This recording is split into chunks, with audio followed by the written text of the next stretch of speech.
tegemist siis Eesti jalgpalli Premium-liiga 3. vooru kohtumisega.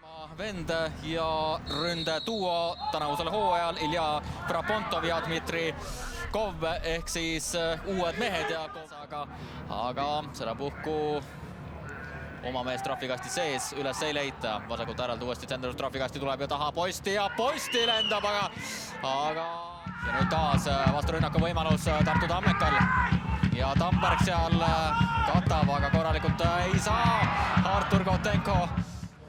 Aga praegu otsustasid lühemalt mängida.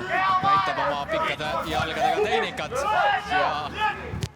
ja väga hästi sealt.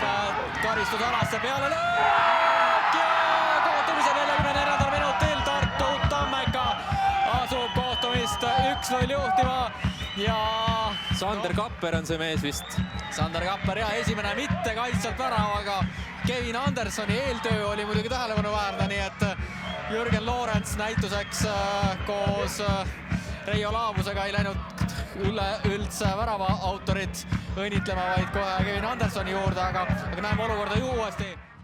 Nüüd ei mõista Kapper Tekoga teineteist, aga nüüd võimalus tekib Paur. Ja väga hea võimalus Kasper Paur ja lükkab värava ette võimalus, aga Neemlaid tõstnud lippu, ehk siis suluseis. Ja nüüd on väga hea võimalus ja kohtumise 83. minutil päris korralik prohmakas Tartu Tammeka kaitseliinis ja Narva Trans viigistab 1-1. Ja lõpuks see pikk pall tõigi edu neile. Feraponto oli väga agressiivselt jaol seal. Tammeka keskkaitset ja väravat mõistsid üksteist valesti ja rohkem ei olnudki vaja.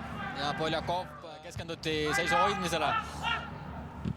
Plotnikov lööb aga pallist mööda, pall jääb Narva Transile. Paremalt äärelt värava ette ja Pehter tõrjub. Aga väga hea võimalus ja Andre Paju on sealt tõusmas samuti värava ette peale löök, aga see ebaõnnestub ja teine üleminut on täis tiksunud. Peakohtunik on mängu ongi läbi ja keegi väga õnnelik ei ole platsi peal. Jah, selline väga võitluslik viik, ega siin muud ses mõttes öelda pole.